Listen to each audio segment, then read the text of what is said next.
Ouais, je vous assure que je viens de suivre l'épisode 2 et 3 de House of David, mais c'est lourd. Je vais pas à part. Hein. Je vais pas à part. Je sais qu'il y a peut-être certains qui ont déjà suivi ça, mais moi je viens de suivre ça, mais c'est lourd. J'avais pas validé la première fois. Je savais que c'était une dinguerie, je savais que c'était bien, c'était beau, mais là, après avoir suivi l'épisode 2, moi je confirme, je valide la série. Elle est lourde, elle est intéressante. Il y a tellement de choses à dire, tellement à raconter sur cette série-là. En fait, il faut que je commence à. Faut que j'essaie de voir c'est qui a travaillé sur la bande sonore, sur le son. J'ai grave kiffé le son, hein, la musique sonore en bas, tout et tout, les actions. Tout. Oh là là. L'épisode 2, moi ça m'a mis une claque. L'épisode premier, il y a Samuel qui avait porté l'épisode premier, oui, c'est ce que j'avais dit dans la vidéo précédente, mais là avec l'épisode 2, c'est le frère de David qui a porté l'épisode 2. L'épisode 2, le frère de David, oh là là, quelle masterclass. Il s'est battu à lui tout seul, je sais pas, avec combien de Philistins, et c'était une dinguerie. Déjà vers le début, on est oh là là. Moi, je vous dis, suivez cette série. House of David, suivez cette série, elle est d'une dinguerie, mais moi je vous dis, hein. Et j'ai fini l'épisode 3 aussi. L'épisode 3, encore une autre masterclass. L'épisode 3, il y a Samuel qui, là, cette fois, réussit à parvenir à David. Il retrouve David alors que Samuel lui-même, il est déjà recherché depuis l'épisode 2. Samuel est recherché, apparemment, on veut le faire taire, on veut l'empêcher, on veut pas le faire taire, pardon, on veut l'empêcher, ou on veut le tuer, histoire que peut-être d'étouffer la prophétie qu'il a eu à dire sur Saül, tout et tout. Mais pendant ce temps, Samuel, lui, il part à la recherche de David. David qui trouve à l'épisode 3. Il trouve David à l'épisode 3. Et il loin David devant ses frères en annonçant devant ses frères à ce moment que David est le futur roi d'Israël, la tête de sa famille. La tête de sa famille qui voit le petit Benjamin être annoncé qu'il sera le futur roi d'Israël. Chaud.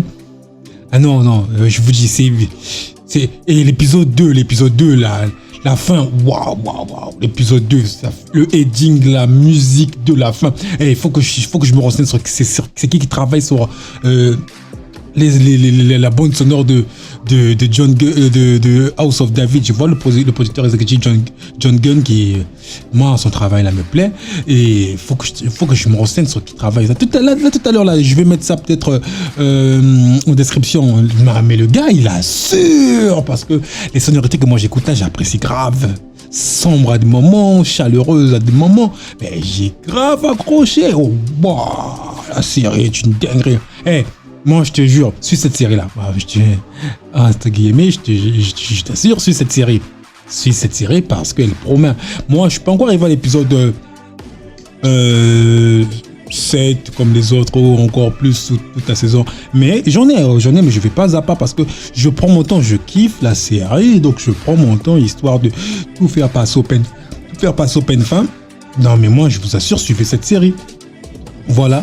Samuel dinguerie, les combats bastons réussis, la chorégraphie des bastons dingue, bien aussi. Les ralentis, les cuts. Oh, David qui nous fait une masterclass là, et il croise le roi des Philistins, je crois, oui, le prince des Philistins.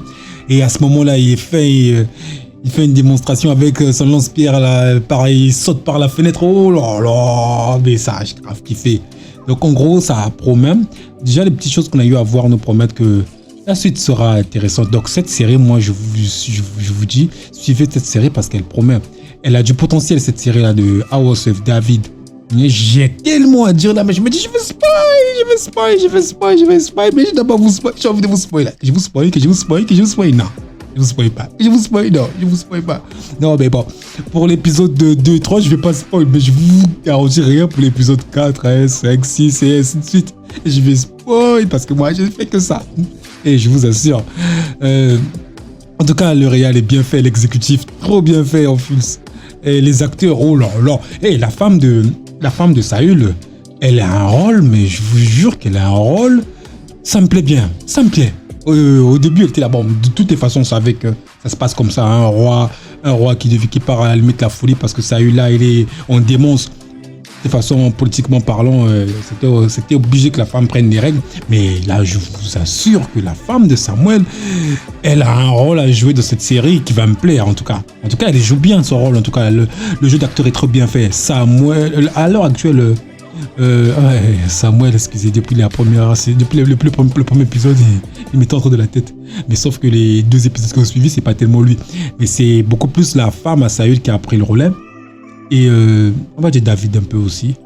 Mais je vous jure, cette série vaut la peine. Allez-y suivre cette série, allez-y suivre. Il faut qu'on en parle, mais vous n'écrivez jamais. En fait, vous n'écrivez jamais en commentaire, vous là.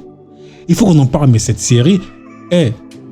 Je vais ouvrir une parenthèse. Il y a The Chosen, la série qui sort là dans je sais pas si dans quelques jours là, la série The Chosen qui sort. On fera une vidéo réaction, mais pour l'instant, je suis sur The House of David. Ça c'est lourd.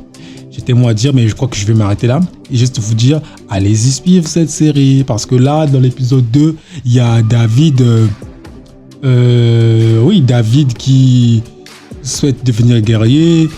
Il y a Saül qui est en grave démence, grave démence là. Il rentre dans une démence où il oublie qui est qui. En fait, on dirait limite, comment on appelle ça, somnambulisme, mais en plus grave en fait. Et il y a Jonathan aussi qui est un peu perturbé et il y a beaucoup d'inquiétude en fait dans ses yeux et dans son âme. Et dans l'épisode 3, et là il y a le prince des Philistins qui part à la rencontre du géant Goliath. Il pose la question, comment tu t'appelles? Je m'appelle Goliath. Je vous jure que cette série me donne un pincement au cœur. Donc je vais pas m'attarder longtemps parce que sinon je vais commencer à spoiler. Je spoil. Donc je vous dis à la prochaine épisode, plutôt au prochain épisode de l'épisode 4, on va dire. L'épisode 4, oui, cette fois-ci je vais spoiler. Je vous annonce que l'épisode 4, je vais spoil. Et enfin, qu'est-ce que je veux dire? Il y a la dame, il y a la femme de la reine qui part voir un devin. On les appelle comment les femmes qui... des femmes qui lisent ou qui parlent de la magie, tout ça. Bon, en tout cas, il y a la femme de Saül qui part voir quelqu'un comme ça. En fait, ça m'a fait penser aussi à un passage biblique. Oh là là, en exhortation. La Bible dit qu'on ne trouve chez toi personne qui consulte des devins, qui fait appel aux morts, tout ça. Voilà, ça c'est la Bible qui dit qu'on ne trouve pas ça chez toi. Mais dans cet épisode-là, voir la femme de Saül aller consulter quelqu'un qui fait de la magie, ça me fait penser à ce passage biblique-là. Comme pour ainsi dire, qu'on ne trouve personne chez vous qui consulte des marabouts, toutes choses de ce genre. Vous avez un Dieu, il n'y a qu'un seul Dieu, il est tout puissant, c'est lui que vous consultez. Et nul autre esprit et nulle autre divinité. Dieu est plus grand que tout. Bye bye. À la prochaine les gars. À la prochaine les gars. À la prochaine.